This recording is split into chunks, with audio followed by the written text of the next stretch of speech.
So it's really a wonderful thing for him to agree to lead this group.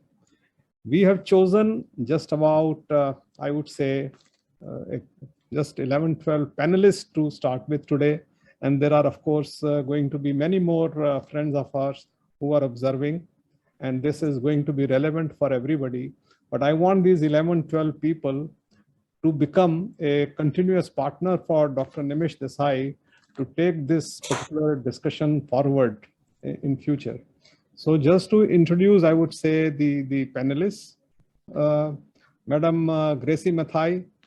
She is probably one of the senior most healthcare professional here, CEO of the Baby Memorial Hospital, a stalwart of from the nursing profession. Colonel Binu Sharma is, I think, my good old friend with whom I enjoyed lots of cups of tea at Max. After that, she became a big lady. She was the group nursing head of Columbia Asia, and now she is the group nursing head of the Max Healthcare. But again, I have had the pleasure of knowing Dr. Vishnu Panigrahi for now many, many years from our early days in Max. And now he is the group head of the medical strategy and operations at the Fortis Healthcare. Thank you very much, Dr. Vishnu, for being here. Dr. Sandeep Chatrat, again, is a good old friend, and now he is the chief executive officer at the Labid Hospital in Bangladesh. We have had his presence, we very much appreciate, because they have done some very specific work in the field of psychological health, and we thought we would like to, and I'm so sure Professor Nimesh Desai will like to know as to what is all that is, what is happening. And then we have Dr. Rajkumar Patel, who is the Director Medical Services of the Bombay Hospital and Medical Research Center, both at Bombay and Indore. So welcome, Dr. Patel. Thank you. We have Dr. Shweta Prabhakar. She is the head of quality and patient safety at Fortis Hospital in Mohali, Punjab. Again, one of the very vibrant leaders of CAHO. Then Madam Suzanne Roberts, she is the Chief Nursing Officer at the Srimad Rajachandra Hospital in Dharampur, Gujarat. That's the, I would say, hometown for Dr. Desai. Yes, sir. So, a special connection. Dr. Pinky Yadav is representing, she is the Chief of Operations and Medical Superintendent at the Rajiv Gandhi Cancer Institute and Research Center in New Delhi. Then we have Major General Parikh, very senior person, sir, Executive Director of the Bhagwan Mahavir Cancer Hospital and Research Center, Jaipur. So we have these two people at least representing especially the cancer hospitals, Dr. Pinky Yadav and then Dr. S.C. Parikh. Dr. Russell Laurie, he's the CEO of the Asha Group of Hospitals. And we have Mrs. Sophia Lawrence. She's the Deputy Nursing Superintendent of the Christian Medical College, Vellore, and has also done some specific work in this particular thing. And I think last but not the least, I think the tallest amongst all of us, Colonel Dr. Dayanand, he's the director of the JSS Hospital in Mysore. Very, very honored to have your presence here, sir, for this particular deliberations. So my role was just to introduce to you the lead person as well as all of you, the panelists. So over to you. Thank you, sir. Thank you, Dr. Agarwalji. Without further ado, I must say that I'm reminded of my favorite example in many such situations. And today's situation, it seems to me, is going to be like that well laid out buffet in a 5-star or a 7-star hotel. There is going to be so much that we want to absorb and learn from each other. And the time is going to be limited, of course, like it always is. But also, my job is a bit difficult because I'm going to have to request all of you, especially the 12 panelists, to kind of keep on the focus. And so, like Dr. Vijay Agarwal and we discussed, we try and do a round table, but we also try and do that in an FGD mode. And an FGD mode would mean, I'm sure most of you or all of you know, will require a guided, focused discussion that leads up to some consensus or at least some themes emerging for each of the objectives that we have. And so allow me to say this, I am, although it does say lead moderator, I really see myself more only as a facilitator in a classical FGD mode. And really, moderation should not be required at all. You are all unbelievably experienced, mature, and sagacious persons, colleagues. And really, if I might just recount quickly, even in an FGD, the facilitator does not always have to be an expert on the subject. As most of you again will know, is actually a facilitator that has some grip, like a journalist, let's say, partly. Here, I hope it's a piece of good luck that I happen to have the subject matter of my choice and interest with the role of the facilitator. But if I can't do that well, please forgive me. My biggest request is that there isn't a need for consensus, as we will all remember in FGD outcome. Idea is to elicit as many themes qualitatively as possible and crystallize them for the entire session for each of these sub-themes. And the 4 sub-themes, if you'll remember, have been laid out. My request, if you'll all agree, is that we do about 10 or 12 minutes or 13 minutes of discussion on each of the 4 objectives as the sub-themes. Toward the end of that slot, I'll try and summarize whatever themes have emerged before we move on to the next theme or sub-theme. Obviously, the themes will run into each other. And my request also is that, like all of us have lot of experience to share on a theme like psychological well-being for HCPs, which has always been important, as Dr. Vijayji said. And it's only become more important during the pandemic as quality accredited organizations, I'm sure this 12 and many others have a lot of ongoing programs as well as concerns and semi-formal, informal feedback. And my last request with folded hands to all of you 12 panelists is, can we really operate in the PowerPoint mode in our discussions rather than the MS Word mode? And so if we just make bullet points about whatever important things we want to bring up, that will give us more opportunity and time to cover a larger canvas. I just want to thank every one of you one more time on my own behalf. More importantly, CAHO, like Vijayji said, that I am fortunate to be a part of. Although I've been in a quality control organization for a long time, and that's been very, very educated. Any clarifications or any other observations that any of the 12 panelists would have, please feel free. Or any guidance that you would have. I mean, I'm sure many of you have conducted FGDs yourself. But we do that in person. This is, for me, I must say, it's a new experience to have an FGD in a virtual mode. You know, FGD works out so much better with the non-verbal cues in in-person mode. So if you have any other advice or guidance or clarification, please feel free.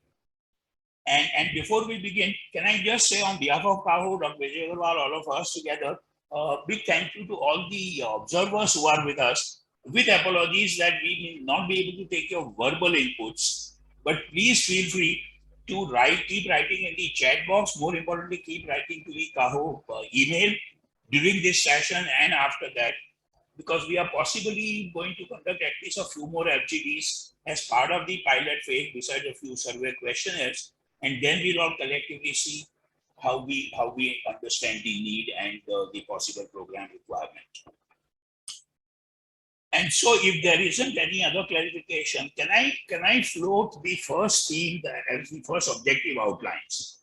What is our understanding from our own observations, from data that we have and whatever else sources about the nature and extent of mental health problems in our healthcare providers, in our own organization or otherwise outside too? And help-seeking behavior, because I hope you'll agree that mental health problems, like many others, also have huge issues in help-seeking behavior. And so let's begin to get a sense of, if I might point out the posers for the first sub-theme. The posers is, do we see more of psychosis or neurosis? Do we see more of depression, anxiety, or do we see more of even sub-syndromal mental health problems along with physical health issues? You know, do we see the social phenomena that people keep talking about results of domestic violence, results of interpersonal violence, road rage, and the other stuff. Do we all consider alcohol and tobacco use as part of the mental health problems when we evaluate?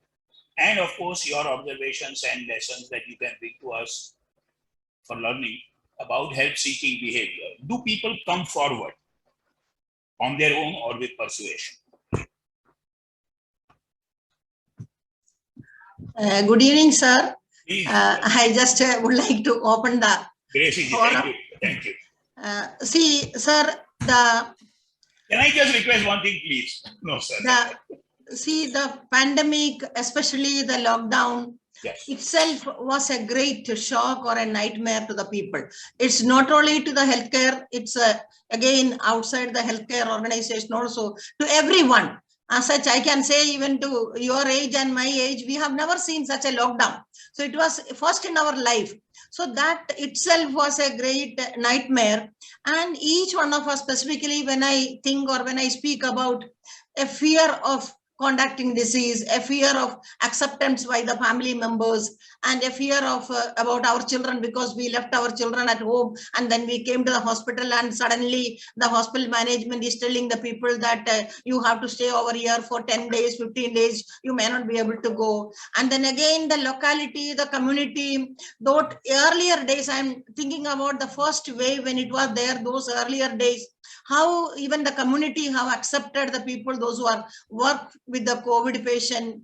And then later part may not be in that first phase, but the second and the third wave, by the time it came, sir, everything is being subsided, people accustomed to the situation. But that fear, the anxiety, that worries, sleeplessness, and all those things were there in the initial stage with the people, sir.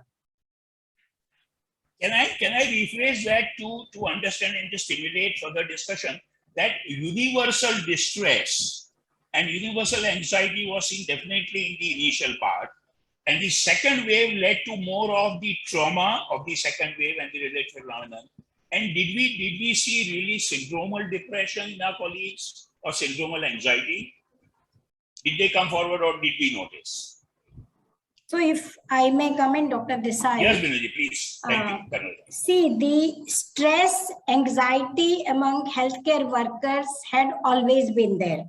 We have been in the profession for 40 years plus, because the burnout, the shortages, the job insecurities, the pressure, especially for the women employees, women doctors and nurses, managing home front and the job, all of this was always a stress. We all went through it.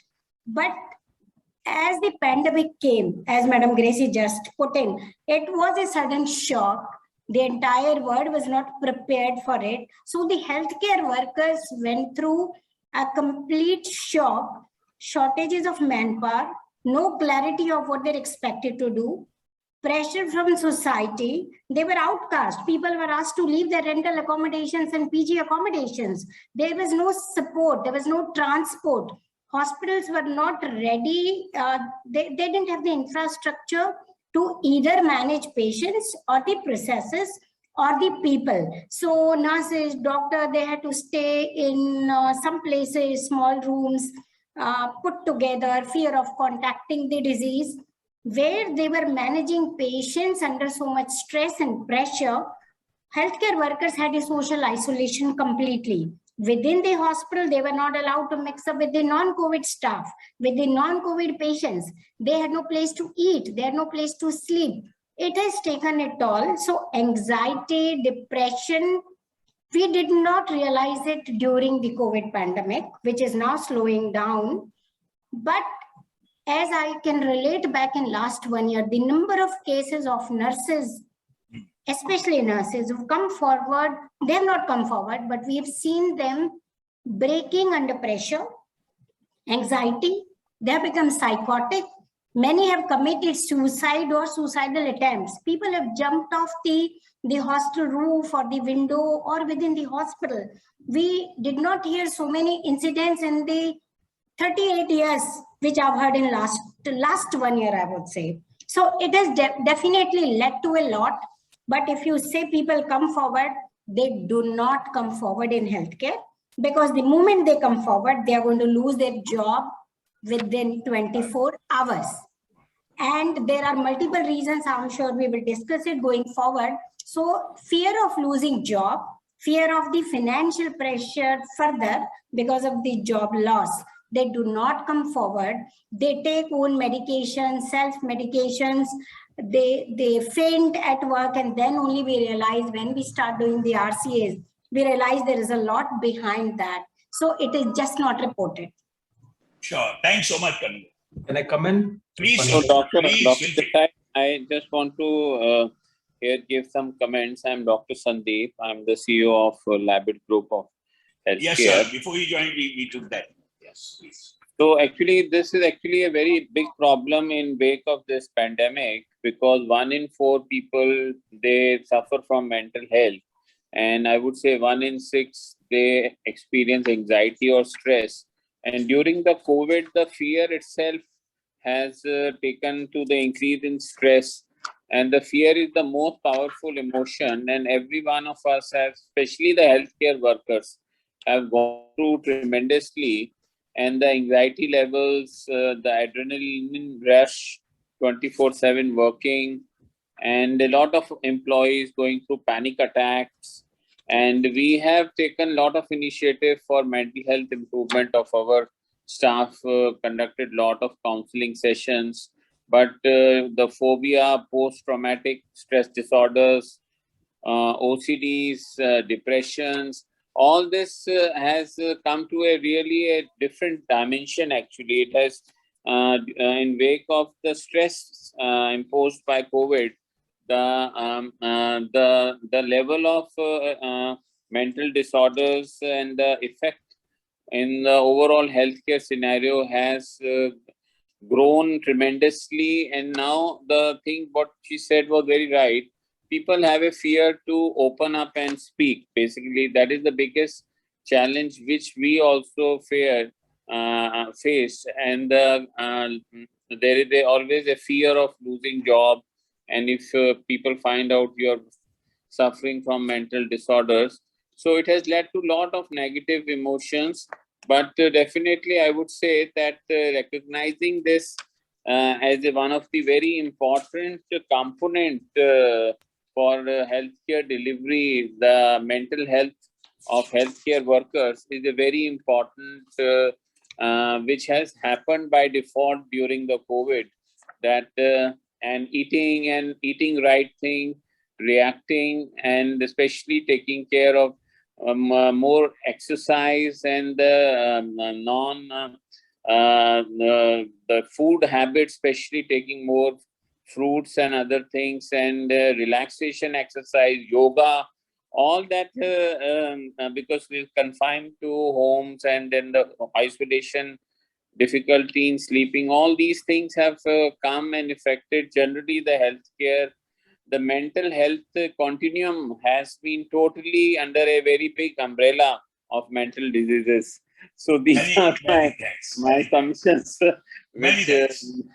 Very useful. So these are my opening comments, Sure. Dr. Desai. We'll definitely come back. Dr. Vishnu. Yeah. Yes, sir. No, I'll speak from personal experience, because during the first wave, I was in Bhubaneswar. We set up 1,050 dedicated COVID beds, 500 in Bhubaneswar, and 3 hospitals in 3 districts. And in the second and third wave, I was back in Delhi. So one stark difference which I saw in the first wave was because of the heavy burden, the challenges of what the virus is going to do, how do we control it, and the consequences that the healthcare workers will face. That created a lot of anxiety and stress. That was the first wave. It was a very strange thing that we noticed in the younger lot. There was the fear of infection and concern for the family members, because they had to go back. And in the elderly, the fear of death. So it was a very stark difference which I noticed. And what Colonel Binu Sharma rightly mentioned, that some of the nurses and doctors who were staying outside, there was the stigma there that they were asked to leave. So it became a huge issue. So we had to create hostels inside the campus and keep them there. So even the housing societies nearby, they were looking at us with suspicious that we are, as if we are going to sort of, it's like some plague that is going to hit them. So, and all of us were castigated. So that was the fear. And another thing which was happening was the media, the way they were overplaying it. And every time you could see there was changes in the category. How do you treat it? What are the protocols? No one knew what is the right protocol. So, and media was overplaying it. So that created a lot of anxiety and stress amongst healthcare workers. And most important, which I'd like to put across, the worst affected was the nursing fraternity, because they are the front line, and they had the maximum burden on them. And the sorry part was that a lot of times they were taken out of the normal workplace and put elsewhere because of the increased workload. Someone working in the ward, they were put in the casualty or in the ICU or in the flu clinic. So they had the maximum stress and anxiety there. And so this is something that came up in the first wave. In the second wave, we found a lot of burnout actually. Because if you look at when the Delta wave hit us, I'm talking about across, I'm talking about Fortis Healthcare for across all our hospitals, the amount of patients came in we were inundated, overwhelmed. And that time again, the oxygen crisis happened, especially in North India. So there was a huge burnout of people, especially the nursing staff, the junior doctors. And they were the ones who bore the brunt. So this is something that we faced in a big way. And when we compare with countries like Singapore, which had been exposed to SARS, they had some sensitization. So there the burnout was less, the fear anxiety was less. Because what hit us in India was once in a century. None of us, as Gracie Madam rightly mentioned, no one had faced it in their lifetime. So this is something that we faced, and how do we take care of it? We didn't have any sort of counseling there, and which I would like to say is that we should see that playbook is prepared, that something like if this happens, what do we do? How do we have? What are multidisciplinary? Yes, sir. Not only for next epidemic or situation, but even for this post-pandemic era, we'll come to that in sub-theme 2 or 3. Can I identify, from what I understand, Madam Sophia Lawrence and then Madam Susan Roberts? Is that correct? Anyone else? Yes, in the lineup? Yes, sir. Sir. In my Yes. My view, my personal views, what I have gone through as a nurse manager managing the isolation ward in CMC Vellore. The first case we received in February. I was the nurse manager there, and we got the information that first case of this COVID patient that we are going to receive in our isolation ward. Actually, there was shock how other people were saying, like, because the whole media and the whole world is talking about a lot of death, and it spreads like we do not know how only airborne or a droplet, or it is going to be a contact, or it is like one thing, like even after 10 miles away, that it's going to hit you, like, and it's going to make you to have a stroke or whatever it is, like making you to die. So that's how the fear it was there. But then as a manager, that I was not able to even express that I am scared of it, because I have to take care of my staff, that I have to motivate them to care for the patient and provide the quality of care. So I was like putting everything inside me, that I'm not even opening up with my anxiety, but I was telling to them that you will be given all the protection and everything and all. So that's how we see the patient. And frankly, to tell you, even to go inside the patient room with all the PPE, I was too scared that I was not very free enough to talk to the patient. Not freely, like even to comfort the patient. I will be like truly honestly to say that, sir, how are you? Okay, everything is okay. Do you have any problem? If you have any problem, just switch on this call light and we will come, there to help you. That's how I will be talking about. Okay. And throughout the time, there was a pressure in my mind that how it is going to happen. I'm going to contract an infection. So that's how every staff was undergoing that pressure. And it was a fear of uncertainty about the clinical picture. And most of the time when the patient with infectious diseases is admitted in the isolation ward, we go for the prophylaxis. Any diphtheria patient, prophylaxis. Okay. And whatever it is. Okay. But for this, all my staff, that I have to say that there is no prophylaxis. So unavailability of the vaccine is a next thing that has given a lot of burden. So no prophylaxis. Okay. If we contract the infection, how the prognosis is going to be? How long that we are going to be like isolated? That self was not sure that time. So whether it's going to be like 30 days of can I take the liberty of requesting you yes, to focus a little more, please, on were there syndromal or subsyndromal issues? And what about the help-seeking behavior? You know, your colleagues and your team members, did you see them coming forward? Or as our colleague said earlier, that help-seeking was seriously compromised? In the first, in the beginning, there was a lot of like anxiety, as other people were telling that it was not like openly talking. But later that they were able to come out with what is wanted, like this is what the facility is needed, maybe a PP is needed. Okay, in that way they were able to express, and the administration could actually give them the facility so that their fear and anxieties were reduced. But second and third wave and all, like my staff are very confident in managing the pandemic. That's what Can I with folded hands one more time say that one of the jobs of the facilitator is essentially of timekeeper? So please forgive me. Yes. Please forgive me, every one of you in advance for every time that I have to do this. I'm also going to take one more liberty and say that just to remind ourselves that for each of the 4 sub-themes that we have, we did not have everybody's views on every sub-theme. And so if you all don't mind, after Madam Susan and Major General Pariksa, we will perhaps wrap up this sub-theme 1 and then move on to the sub-theme 2, if you all agree. Ma'am, please. Yeah. Sir, I too have faced these problems in the hospital, being as a nursing superintendent and handling about 420 nurses. At that time, I had an exodus of about 127 nurses just walked away. So now I was left with scarcity of nursing, and this had the demand of opening ICUs over ICUs. My nurses went through a lot of psychological disturbances because they were isolated. We couldn't talk to them, and they did not know what to and how. They are away from their family. Now we said it is a 12 hours duty. Instead of it being 6 or 8 hours duty, we put them straight for 12 hours.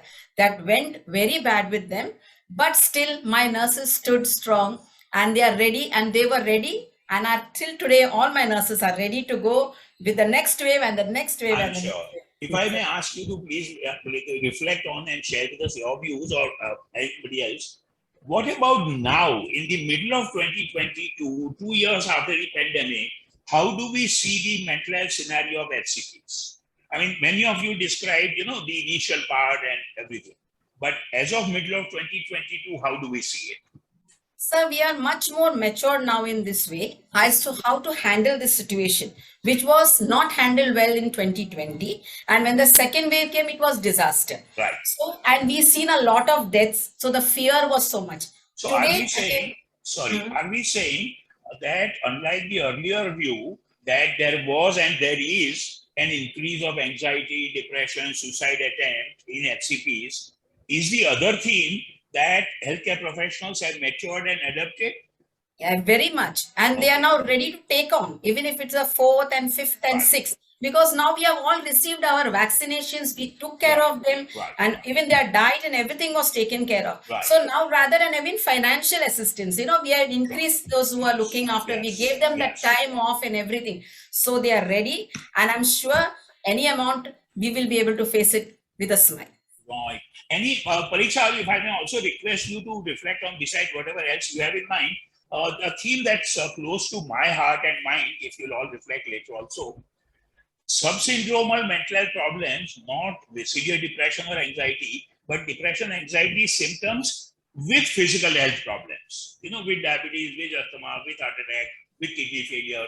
So did we see that more or less? Or Pariksha, please. Thank you, sir. Thank you. Sir. Now, I had a very different situation. My hospital is a standalone cancer hospital. So the first and foremost thing was that the healthcare personnel, doctors, nurses, and even patients and their relatives, everybody was worried, whether during first phase, because there was a lot of fear. People were not acclimatized, like you have been saying that what is now. Now I think we are acclimatized.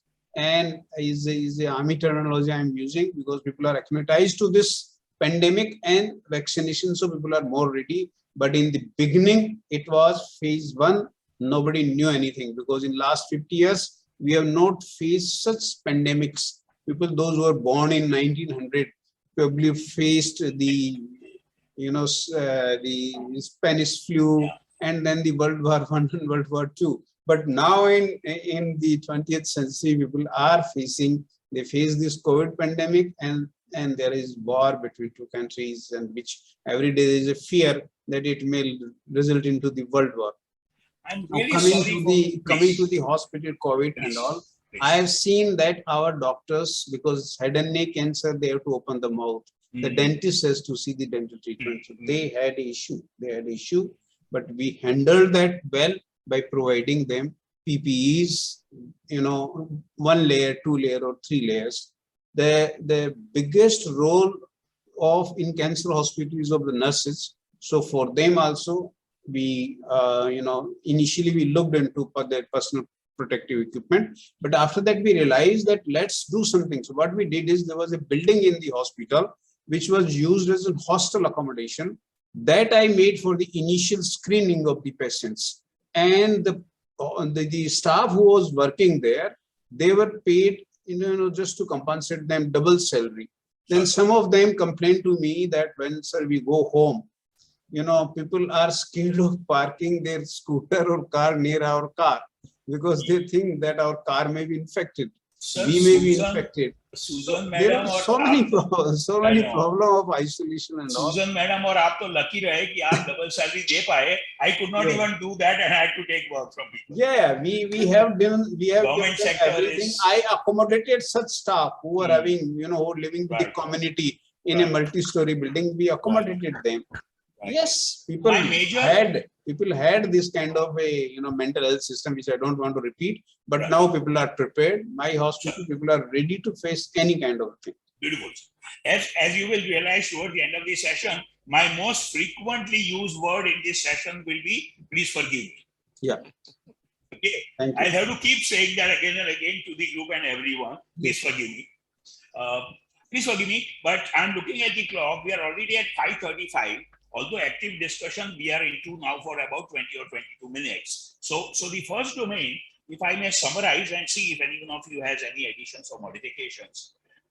What I have understood is that, like most people said, and we all agree, there was universal distress, realistic fear, unrealistic fear, social factors, and a whole lot of practical issues that led to the anxiety and the fear in the first year and the period. But healthcare professionals, majority have adopted well and are ready to face the challenge. It's a huge positive sign, even as for the research literature that I'm very aware of. But do I also understand correctly that there is still significant anxiety, depression, risk of suicide, and the help-seeking behavior is seriously compromised? Or am I picking that up wrong? Any quick views on that? Yes, sir, please. Darren, sir. Hey, sir. Yes, sir. So mine is a university hospital of 1,800 beds. Yes, Our sir. challenge is a little different than the others. That is in terms of the postgraduate students. We have a huge number of postgraduate students. All either the clinical or non-clinical, paramedic or paraclinical, all were employed during the course of this COVID for last 2 years. So we have double issue. One is this is about the students themselves, as far as their anxiety, their isolation and things like that. And secondly, of their parents. There is a constant pressure on the hospital and the hospital systems that how we have employed our children, what are they doing, what kind of protection are you giving? First of all, in the first epidemic, we didn't have clarity at all. Each time, every week and second week, the government changes what protocols, how many days of isolation, quarantining. So it became groups of people were quarantined, isolated. So there is no workforce at all in the hospital.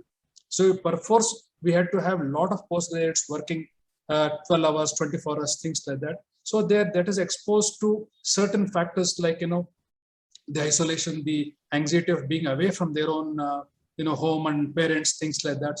That put in difficulty. Though we coped up in terms of constantly giving them the motivational talks, as well as our clinical psychology departments talking to them one-to-one, having counseling sessions. It all helped to some extent, but it didn't really help for the first phase. You are my very good friend, ESS Rao there. Yeah, yes. So second issue was regarding the second phase, and all things were pretty, as our madam was telling, Gracie, madam was telling about, people got stabilized and adopted. So they came forward to work in the hospital for a longer period of time, and things went on very well. And we constantly had as you were saying about health seeking behavior, nobody comes forward. We have to have one-to-one sessions, and we have to have separate personal sessions with, luckily we have enough number of clinical psychologists. They used to talk to them separately, continue to talk to them, monitor them. That gave us this thing, and no one really broke down, in fact, but things are all very fine. But as you were telling about the present status, we are much more mature, as somebody was telling, as well as ready to take on. Thank you, sir, so much. I have two brief quick things to say. One, if I might quickly share, at IBAS in Delhi, we not only had a generic population counseling line, helpline very early on, but a few months into the academic, we actually developed 8 a.m. to 8 p.m. dedicated helpline with psychiatry experts available free of cost for healthcare professionals. And believe you me, the uptake was near zero. That's right. That's right. Absolutely. Okay, right. and we were shocked. So would we all agree that in healthcare professionals, more even than general population, the help seeking for mental health problems, besides of course the fear of lost job that Binuji said, and there are also inherent issues. My second request, if I may please say, and I'm going to take a bit of a liberty here, you are so experienced, all of you, and here we are all human, all of us. This first 20 minutes partly has also been, if I might say, one's own ventilation. Okay, can I please request that for next 40 or 60 minutes, let's move away from our personal ventilation need a little bit, even as leaders, and help me crystallize what are the lessons we learned, especially now as of middle of 2022. What's the situation? What can we do, and how do we do it? All of us together. So that's humble request. Yes, please. Anyone? Yes. Dr. Yes. Desai, Sorry. Dr. Desai, I would, yes. Thank you for the opportunity. Can I take us to the second sub-theme, the barriers and the facilitators for help-seeking behavior? So if you and Dr. Pinky Yadav can start focusing on that theme also, please, besides whatever else you want to share. Okay, so yeah, I would very, very briefly take you through, whatever, because yes, we do understand the COVID pandemic, posed us with a lot of challenges which we had come across, and it was unanimously discussed and experienced in each and every healthcare which we are wherever we are working. But we need to see beyond what has worked well and how we are now comfortably sitting and waiting. Even if the fourth wave comes in, we are not scared. What is the best part which has come? So that is our spirit to fight and prepare ourselves. So that preparedness level, that standardization and preparedness level has come in. And the challenges which forgive me and allow me to request you as well as the other colleagues to do this, please. I think we have crystallized, at least I have known this, that while some of you are very correctly saying that majority of the HCPs on their own and with your leadership and inputs are now ready to fight the battle next. That's great. But whatever percentage of people amongst the HCPs who do have mental health problems, you see, majority, like you're all saying, yes, we are all ready to fight. And that's a great, we have proved as a nation that we are world leaders. That's not in doubt, in every sense, including this part. But for those who do have mental health problems, how do we tailor? Yes, program. Yes, I'm coming to that. So it is, the most important is the psychological support, providing a psychological support. Like you mentioned about creating a helpline, creating a program specially designed for the healthcare workers to come up and speak up. And even if they don't speak up, at least the peer support. So we had, spoken about the peer support, which is very helpful for them to understand and identify and bring up to the management that yes, these are the colleagues who need support. So what is important is that I belong to a Fortis family. Yes. So Fortis mental health program has been initiated. And under that aegis of that program, every hospital is building and strengthening the mental capacity of our healthcare workers. We are regularly conducting sessions, meditation sessions, department-wise, clinical departments where there are, a lot of workload is there and a lot of exhaustion, and healthcare workers are quite stressed out. So we are identifying those healthcare workers and trying to reach out and create that harmony, the work-life balance. We need to, as healthcare workers, we need to understand that work-life balance. And this meditation, yoga sessions, and breakout rooms, like, you need to step out of your continuous hours of working in clinical care. So even in the ICUs, the clinicians are taking the lead of just stopping by the healthcare workers who feel that they are stressed out. They just talk and, lighten the mood and at least relax their mind so that they can concentrate on their work effectively and efficiently. So this is one aspect which I was talk about. And I will not elaborate it, because if I'll elaborate, it will take the whole of the time. And also, as an organization, what we have taken, like the step is we do conduct risk assessments. So we have recently conducted a risk assessment in our clinical departments and our non-clinical departments. And you will not believe that I found that there is so much of psychological and social hazard which is creeping inside these clinical areas, whether it's emergency, where that's a battleground, whether it's emergency, whether it's OT, whether it's our ICUs, and even our, clinical excellence areas wherein, every hospital has their specialty centers and all, their workload is too much. So these are the areas which we have identified, and we will focus on the mental health program, building up on the psychological support. So these are the, I'm sure you're talking about the risk assessment as it is done in the QA programs. But I also suppose you are including that what you are doing, or what many of us may consider, is risk assessment for mental health risk in the HCPs. Am I correct? Or are we not doing that? No, we are not doing that. We need to graduate. So we just identified very briefly. We are not experts, subject matter experts. We need to identify. So that's how we want to be. Very important. Yes. Yes. Pinky ji, sorry. Yes, Pinky ji. Yeah. So, sir, just I'll be very brief. We are also a 500 bedded cancer hospital. In my hospital, around 700 staff got infected, in which also includes the repeat infections. And as far as I know, sir, I think 40 to 50% people did have mental health issues. But again, the help-seeking behavior was much less than what was the problem. And I think I hope all of you at the end of the session won't hate me. But Pinky ji, can I push you further? Yes. Now, what is your understanding and sense? So, those who did not reach the mental health service of the hospital, what did they do? So, sir, they had some fear of losing the job, stigma, and all those biasness things in their mind, and they did not reach out to us at all. Now, in 2022, I would say hardly very few. That time still, we have a psycho-onco department. Few people are reached out there, but now absolutely very few people are reaching out. But I'm sure a lot of people do not recognize the symptoms. What are the symptoms of mental health?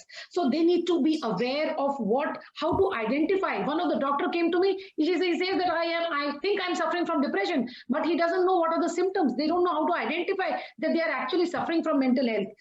So I feel that there is a lot of scope in raising awareness of what constitutes a mental health issue, and then helping them out through checklist risk assessment. As you said, we need to have a structured, formal system to raise awareness and to assess the mental status of people, which is not there, I feel. That's all I want to say. So I think we have a lot of scope there. Yes, Vinodji, please. Can I request you to focus on facilitators and barriers? Yes. Absolutely. So I just want to bring in 2 points. Nurses and doctors work in larger groups. Their own peer, colleagues, close friends are not able to recognize that a person is about to break down or undergoing stress, anxiety, or depression. So as an organization, measures have to be taken to orient people for recognition of early symptoms so that these people can be brought to the counselor. The problem happens, nobody recognizes, and people ultimately break down, and then we have a reaction. That's one part. Second part I want to bring in that yes, the anxiety, depression, etc. is still persisting. much reduced in comparison to 2 years back. The positive part of it is, at least for nursing, I can speak in the country, more younger generation is coming forward to adopt the profession of nursing. We did not think, we thought otherwise. But something is prompting them, encouraging them now to come up for nursing. All the nursing colleges are getting the admissions full to the core. So there is some positive side of the COVID pandemic. That's it I wanted to add. I think that's a great point. Can I crystallize that in half a minute? That many of you have said that healthcare professionals are now, of course, more ready to fight everything. And the other positive aspect, madam, you're bringing out is that unlike what some of us first might have feared, in this society, there is actually better recognition and acceptance of the HCP professions. Yes, that's what I wanted to bring in. Very nice. The positive aspects of Dr. Russell Lowry and, of course, who else has not participated? Theme 2, facilitators and barriers. Russell, sir, any thoughts on that, please? Why do we I agree with the, if I can come in now. This is Dr. Russell Lowry and I'm speaking from Nagpur. Sir. Yeah. Well, we also had a very horrific experience with this pandemic, particularly the corporations and all that. They never handled the issue properly actually over here.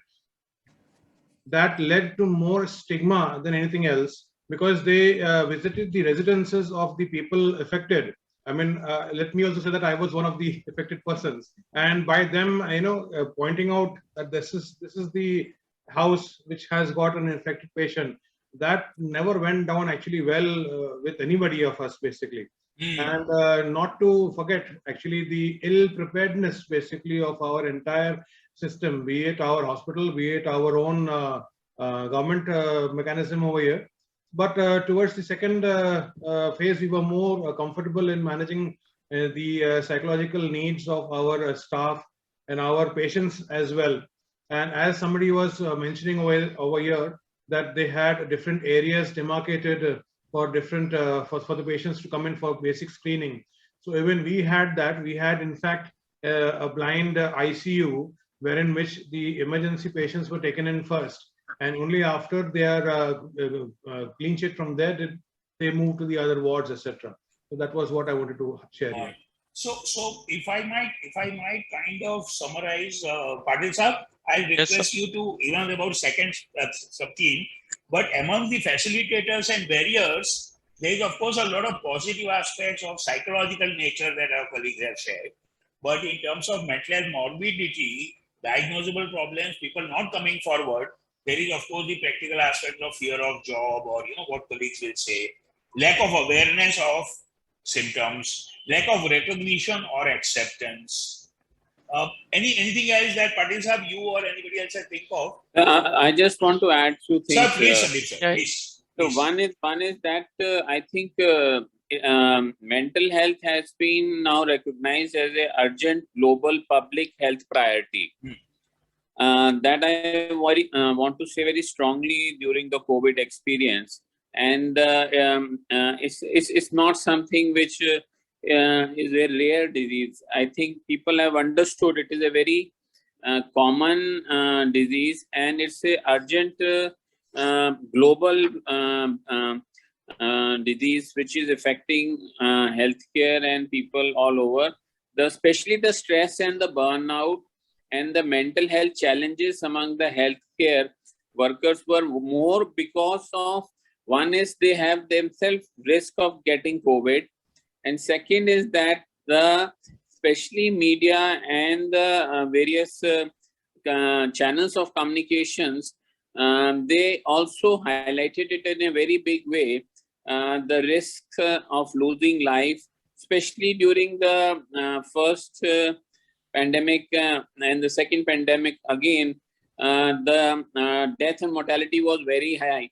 So it led to a very high stress level among the healthcare workers to come forward for duties. But despite that, people have come forward, and it is also a testimony as a COVID warriors for the healthcare workers.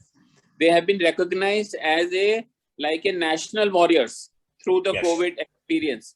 And because of the strong mental health and very big emphasis by organizations as well as by NGOs to come forward to support them, and specifically if they get infected, to be very, very supportive to them, not and giving them paid leaves and then taking care of their health, free hospitalization, and all those things. So it's something like that healthcare workers have become like national heroes, I would That's for say. sure. But what you're also saying, sir, it seems, if I might, before Patil Sahab is requested again, to say supportive and facilitatory management of the HCO will help. Openness to listening to people's problems will help. If we do this, majority of the people will overcome positively. And yet we are saying, like Pinky and a lot of people said, that people with mental health problems who should get help, they still don't come forward, despite all the positive connotation in the society. Patil Sahab? Thank you, sir. In fact, we faced unique situations in Mumbai, like, initially when hospital workers were found positive, the authorities started sealing the hospitals. As a result, 3-4 hospitals got sealed. And then, from there, the authorities realized that where will the infected people go? And then they opened up. We worked closely with the authorities, and then we started accepting patients. Such was the fear that we should not accept the patients. And then, in few days, the pandemic will go away. We had a lot of tough time to convince the people that you have to accept the patients. And then, from there, the journey started.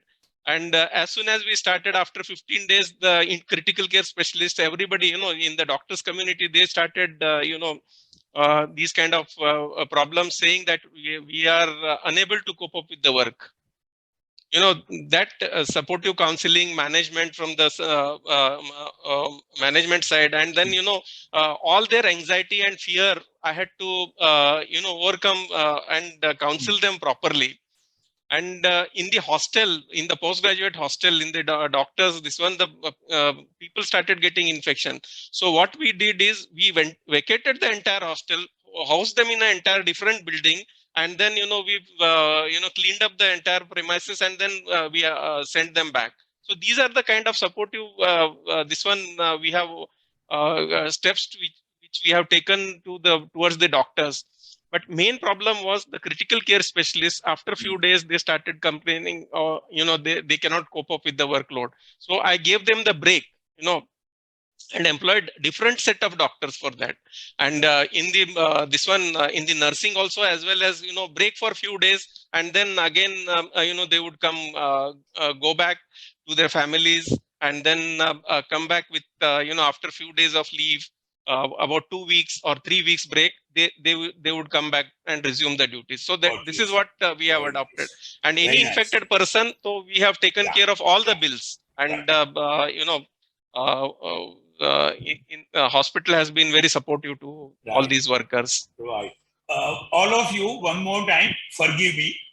My pet phrase for today. Forgive me, but we are about 2/3. 60 or 65% down in the time frame of this session. Having covered 2 sub-themes, what do we collectively agree to, if at all? There was serious distress, a lot of positives, all agree. Is there a need for specific focus on mental health program or psychological well-being of HCPs from now on? Or is there not? Will things take care of themselves? One, if we can have. Yes, anybody? Can I come in? Can I come in? Yes, sir, please, Vishnu, sir. Yeah. See, the mental health issues are there across the globe for healthcare workers. It is nothing, and this pandemic has compounded that. Right. So what I'm asking is that we should not look at it as a stigma. I think the stigma is something that is holding people from coming forth and expressing themselves. We within our workplaces, we must have counselors who will sort of get to them and sort of counsel them and say that this is a normal thing, just like any fever that we have or pain abdomen we have. It's something like that. Don't get worried that you have to pagal and stigmatize them. So that is something that is very important, because that's something, especially in India, across the country, you look at it, people who go to a psychiatrist, we immediately look at them with a different lens. So that is something that, so we as healthcare workers, all the doctors, nurses, technicians, all working in the healthcare system, we should be open to it and say that this is just another thing. We must reach out to them and help them out. Once this happens, I think so a lot of things will fall in place. Everything that you are saying, sorry, yes, sir, Parikshab, just give me half a minute. Sorry about that. Panikesha, everything that you are saying, I'm sure we'll all agree with. Can I just put a counterpoint for consideration? As many of us have said, you're right, stigma be removed, counselors be provided, people be encouraged. Let there be neutral atmosphere about help seeking for mental health. Sure. Would we be open to the idea as managers or program managers that if some HCPs have hesitation about seeking help at one's own HCO, we would not only permit but encourage and possibly reimburse mental health help seeking elsewhere? And I've been through this as a manager, believe you me, in a government organization. And we said, yes, please go ahead. So is there a thought on that? Because much as we might say that all of our SCPs must come to us, it seems to me that we might have to accept the reality, social and professional, that some or more than some people might say, I would like to seek help elsewhere and not where I go. That's a very fair point, sir. Fair point, because sometimes they may feel sort of hesitant to come to the same hospital, to same psychiatrist or same psychology consultant. But if they go to other hospital, they'll be much more open. So it's a very fair point. I think that we should keep that in mind when we are looking at our healthcare workers who get into trouble. Right. Parikshab, please. Sorry, my point is that we today there is a change which we must believe that people have become open to discuss these problems. Probably 10 years before or even before this pandemic, people used to be hesitant. The doctors and the nurses used to take treatment, but they used to hide from the organization. Today, there is openness has come. That is a good sign. Therefore, what I have done, mine is Trust Hospital. What we have done is we have employed the counselors, not only for patients, but even for the healthcare personnel also. And anybody can go and meet them in confidence. It is kept totally confidential between the counselor and my employee. And after that, if they want to seek, and the counselor advises them to seek the treatment from the psychiatrist, then they are advised to go there, and we facilitate that. Right. So the one good thing is that individuals themselves are opening. Second thing is institutions are also not thinking that there's a stigma. If he has become, having some kind of a behavioral problem, then we should get rid of them. They want to improve him. So many things like yoga and all are definitely facilitating. Recently, we have started weekly classes on laughing exercises so that people just laugh. These are the things working. Sir, I have a request. Yes. I will be leaving, but my another colleague will be continuing with joining with you, because I have to go and meet the chairman today. So can we then say on behalf of all of us and CAHO a big thank you to you, sir? Thank you, thank sir. you. Thank you, Parikshab. Thank you. Thank you. Sir. Binuji, did you have Binuji or Gracie, ma'am? Please, if you have something to say. Sir, in my hospital, what I did, we have identified a few people, just volunteers who will be speaking to these people. And they will be finalizing or rather identifying the earlier symptoms of mental health illness. And then what happened, we have appointed few counselors also. And that especially for our category, our employees, not for the patient. Patient counselors are different. And then the counselors for employees have been appointed, and then they can go free time or any time they can go and approach them, and then proper advice is being given. And we never consider it as a stigma. And anytime we found that, okay, they need to be referred to a psychiatrist or something different, and that also very positively our hospital encourages her. So people come out and we don't have much even staff of that also. That's one another thing. Thank you so much. Last few minutes of discussion gives me the platform to transit to the sub-theme 3, if I may remind all of us. Identify mechanisms and strategies to enhance help-seeking behavior. How do we do that? Now, some or many of you have already described what you have done or what you're trying to do in your organizations. Can I say that can we please have views about one's own organization and advice to everybody else, advice to us in CAHO program that we are hoping to roll with everybody's help. 3 levels. 1, positive aspects of psychological well-being. Improve the psychological well-being of all HCPs, whatever mechanisms, yoga and laughter. And second, identify people with distress or some symptoms and see how worsening can be prevented. And 3, people with symptoms, people in need of treatment, how do you identify and make sure that they get help? So if I may request, please, from one's own experience, or I would prefer on a broader platform, if you will all please advise, what can any HCO do? What are the things that HCO can do to enhance health-seeking behavior at all 3 levels? So, can I come in? Yes, please, Shwetaji, please. Yes. So, Dr. Desai, it's very important, and I think so. It's a wonderful point which you have put together. That what is the way forward? What we need to do together. So, it's important that we now started accepting that yes, mental health is an area of concern, and we need to work towards preventing the our healthcare workers sucked into the this dilemma or this mental health. So first important is that creating a identity or an kind of a pillar, the psychological support in the organization, appointing a psychologist or a department of psychology wherein you are having counselors, which are like open door policy. Anyone can just walk in and there is no ifs and buts. Why have you gone? What is it? Very confidential. It should be very, very structured. Second is the creating a helpline. A helpline is a kind of, again, maintaining that confidentiality, and at least, one-to-one basis, one can just reach out, and it should be 24/7.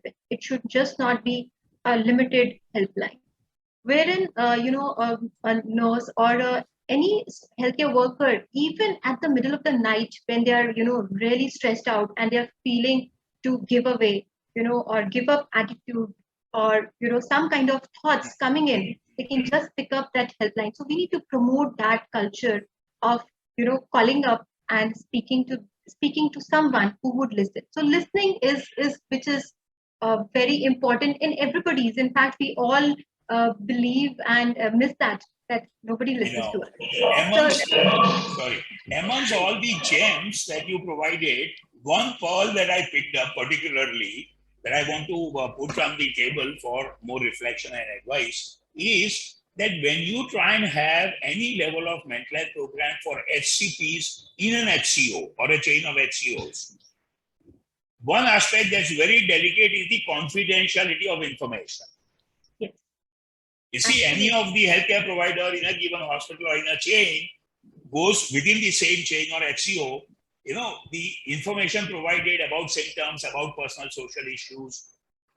So do I understand right that we will really have to build a very strong confidentiality mechanisms and data access to information? Only on a need to know basis, nobody else should know. Nobody. Correct. So, correct. Very true. Very true. Sir, any other ideas on that confidentiality issue, please? Sir, in our hospital, we try 2 things regarding this confidentiality. Yes. One is that when our counselors were sitting in their room, even to walk to the rooms were considered to be like fishy about. People were not confident in walking to their rooms because other people will perceive that they have some problem. That's why they are going to the counselor. So what we made is like we asked our counselor to make some dates available for each department, casually to go and talk to them in the groups, like about some mental health problems, some mental health tips like that. So that if there is going to be any problem, staff can easily like talk to them and then make appointment with them. So that provision that we made. Other one is like exactly like how we were talking about, one person was mentioning that the third party involvement. We have made one agency, third party online, that 24 hours they can be available. our institution has hired that party. We all were allowed to make appointment with those third party online, so that we can have the online counseling. If needed, that we can book a session and then we can have the voice counseling or whatever it is, so that even the institution, even my the managers, even my seniors will never know even I make an appointment or whether I am talking to them. So that was a great thing that everybody was benefited with that. Thank you so much. Can I hope you'll all agree here and later in my absence that I am not a cynic, but if I might put a cynical viewpoint, and amongst all cultures being respected for its strengths and weaknesses, our Indian or South Asian culture is not the best for confidentiality violations. Respect for boundaries is not our great strength traditionally. So if as HCOs we want to work for mental health program, we'll really have to, like you said, Sophia ma'am, one or two and other mechanisms. Right. Is there any other thought? I'm still on, and I want to flag one more time what we had picked up. Sir, one thought from my Binuji, side to please. add. Binuji, please. This is apart from all of this, what we have spoken, Yes. especially the private healthcare organizations need to develop a mechanism where they can give reassurance of giving a sabbatical and a treatment to the people who require help. We do not have that in the private sector. Public sector is not an issue. In private, the easy option is let the employee go. But that is what does not allow them to come forward. Can we develop and advise that mechanism for a sabbatical and treatment? Right. I guess at many levels. One is the minimal period of leave for treatment seeking, compensation or cost bearing for the treatment.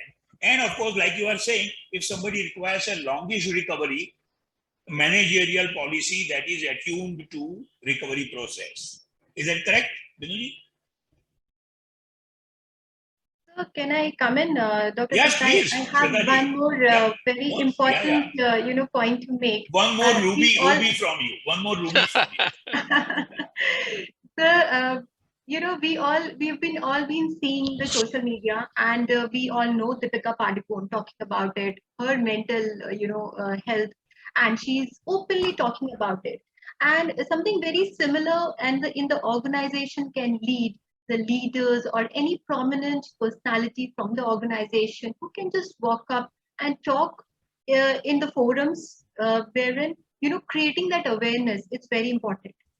Speaking up. So the main aspect which we want to touch in mental health is that we don't speak up. Even we don't realize that this is a start of my mental, ailment or my depression, or this is even such a simple lack of sleep is we don't discuss that I am not being able to sleep properly.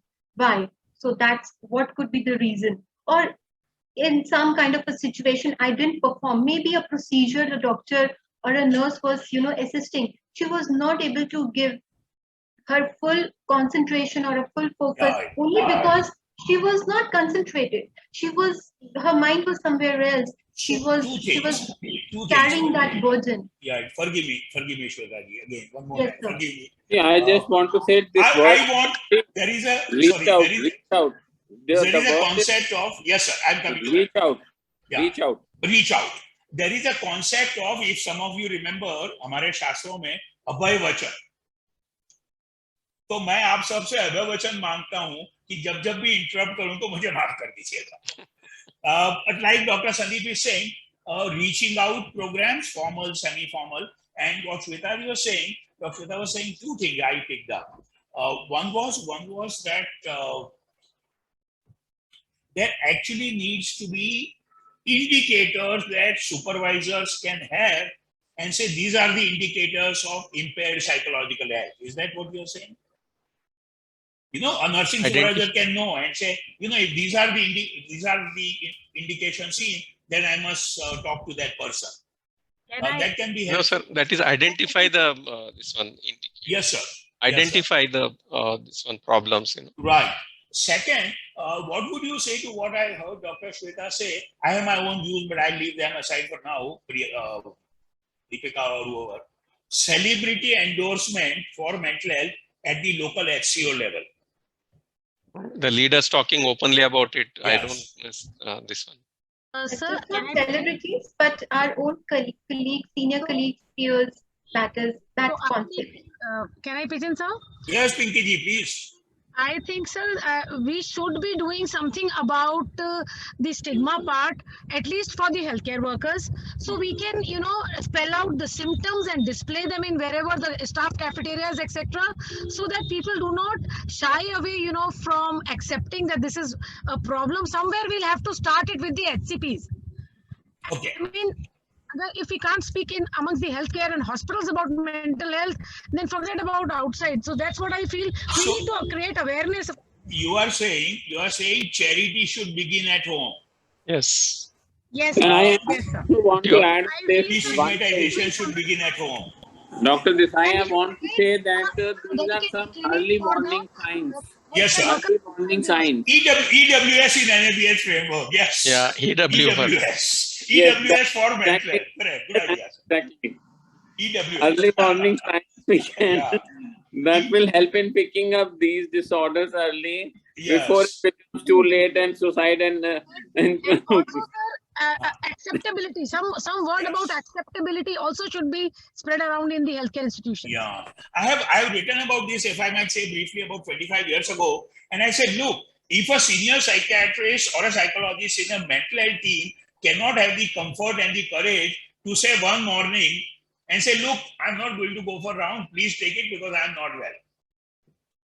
I had a bad fight at home or I didn't sleep well, so I'm not feeling up to it, I'll be in the office, please take care. In my dream scenario, I'm with Dr. Shweta and Dr. Pinky and everyone, that, that destigmatization will have to begin from top, and that should also come from mental health professionals themselves. Any other thought about, now we are nearing the end, we are at 6:15, and some of our colleagues are already in their transport vehicles. So I guess our fourth theme was, we have already discussed, but I'll just say, perceived need for a specific program on psychological well-being and mental health for HCOs and SCPs. What would we say about how severe is the need, how urgent is the need, and what should the program be like? Because that's what I guess CAHO is looking for. I will again repeat those. General psychological well-being, people in distress, and 3, people with psychiatric syndrome. So should a program focus on all these 3? How proactive should it be? How urgent is it in May 2022? I think so. For the healthcare workers, I think we need to address all 3 levels, at least for the healthcare workers. That's what I think. Sure. Susan ji, sorry, please. Sir, this psychological disorders, if it is inherent, it is an intrinsic factor, yes. We have to settle it with a different type of psychiatrist. But counseling has to be for everyone. Like healthcare workers are also going through the phase of, that menopausal depression. So we are not addressing that. Some people are facing it at the age of 45 also. And why don't we look at it as a whole? A youngster may be going through her own problems, like 25, 26, maybe a mother, a new mother, sleepless night, deprivation. So everyone needs the counseling. Sometimes they're unable to talk to their own husbands also. So we as senior members, we should get so much confidence in our staff that they can come, like I'm not praising myself, but I stay back 2 and 3 hours after my working hours only to sit, because a girl comes and tells me, I want to speak to you. And I said, I will wait for you today. 1 hour I'm giving you. Whatever you want to speak, you speak. But you can be sure it is fully confidential. I don't share it with anybody.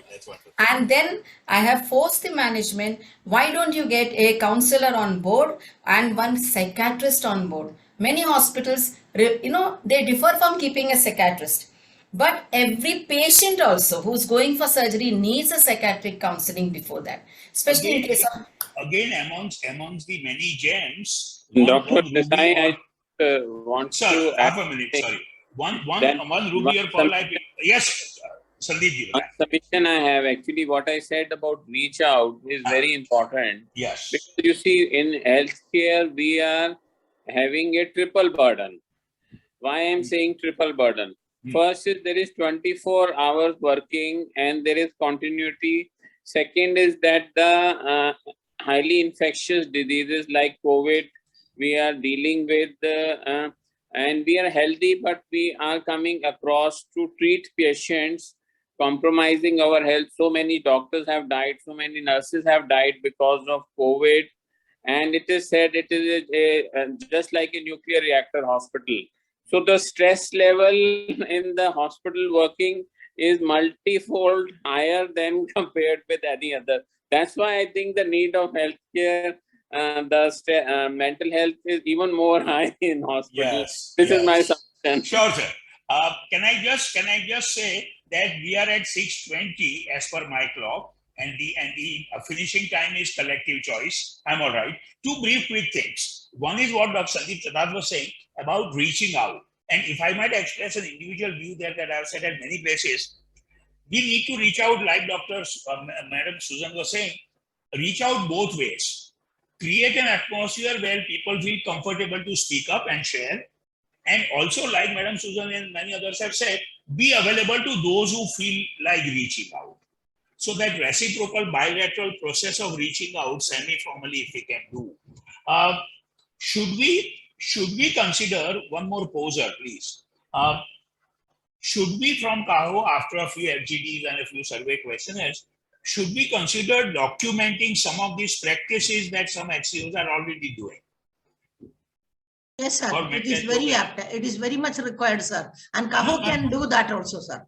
Right. So if we just document ongoing good practice models, that will be very good. Good practices yes. Sharing will be very good. Yes, right, yes, right. We have the last few minutes, as I see, for any other idea, overarching thought, suggestion, advice, for two things. The theme of today's FGD, and if I might take liberty now with Dr. Vijay's permission, this pilot phase of the mental health program by CAHO, which we have currently said about 6 months. What should we be doing in pilot phase? And from pilot phase, how should we be going to be? Because I'm sure, like we said at the outset, we'll continue to have your advice all through. But we have kind of in last 75 minutes focused our minds totally on it. So if there are some bright other rubies and pearls and gems, please let them keep coming.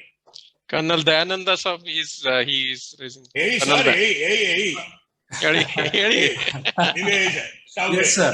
The first thing is that we would like to share certain good practices with the CAHO.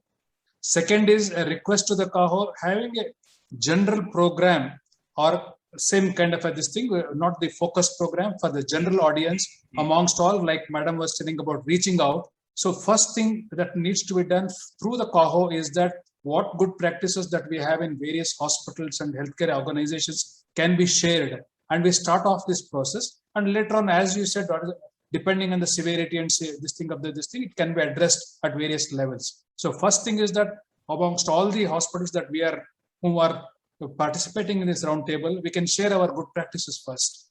So that will help to move forward, sir. That's all. Very nice, very nice. Yes, Very sir. nice. It's a great Please. idea. Can I come in, sir? Shweta ji and then Dr. Panigre, please. Dr. Panigre, it's a We'll still follow non-chauvinistic chivalry, sir. Shweta, you go.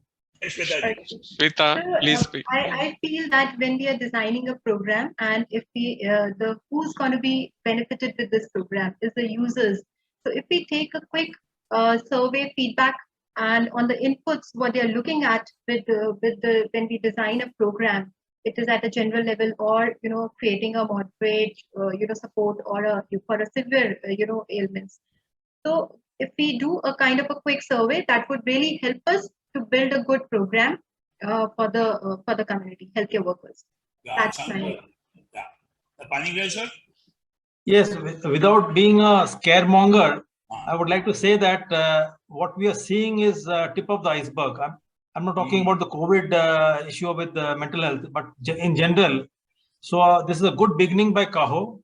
And I think so we need to take this forward and work on spreading the message, reaching out within the healthcare space and also out in the community. I think so this is a first move that has happened. And I thank CAHO, thank Vijay, and thank you, sir. Yes, sir. Can I say So, something? Yes, sir. So I just want to say that, sir, I mean, since you said about pilot phase, we can go on to a formal risk assessment tools for identifying the all and screening all the healthcare workers, and then finally towards helping out programs. And so these two things can be thought of as a way forward. I think a formal screening and risk assessment tools are very essential to identify the need. EWS? Yeah, Early warning EWS. signs? EWS, yes, sir. So can I say something, sir, on behalf of Sir, CAHO? Yes, sir, sir. boss, please. So I only am trying to say that we would want to, Professor Desai, as you would have understood, that he has the right kind of ingredient to lead this program. Absolutely, sir. He is Yes, a sir. natural leader. We have the right leader for this. And therefore, I am asking him, he can choose all of you, few of you, as the team, and he can get on to more focus group discussion, if at all, survey or whatever. But I am saying you all should be prepared to work with him and communicate with him in a little more intense way, so that in about 4 to 6, 8 weeks time, 12 weeks time, we are able to come out with something very concrete, which will be definitely helpful. But it could be a whole spectrum, like sharing best practices, early warning signs, how do we have hospitals, and eventually maybe creating a kind of a training program for the hospitals to have counselors. How the nurse, how a nurse, any nurse leader can become, and what would be very natural to Susan as a person. You can train people to be more Susan, so that they are able to help out these people, or many other angles. So I'm saying today we have made a beginning, and I'll request now Dr. Patil maybe to conclude. Can I just say that in the chat box, I have put in my Gmail as well as my WhatsApp number. So, and CAHO office, of course, has. Yeah, so please, all of you colleagues, feel free to reach out, write to me, talk to me, please. And big thank you to all of you. Yes. Thank you for giving me this opportunity, Vijay sir. First of all, I thank CAHO and Dr. Vijay Agarwal sir for having thought of such a session. And, it is his creative thought that has, glued us for the past 1.5 years on this, deliberation. And it was a fantastic session. I must say, Desai sahab, you are a true leader.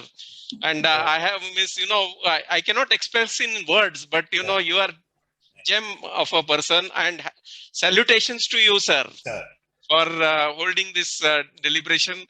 And of course, my thanks to all the panelists and who have given gems and rubies to Dr. Desai and for this entire, our, CAHO. Of course, everybody's contribution was very, very valuable.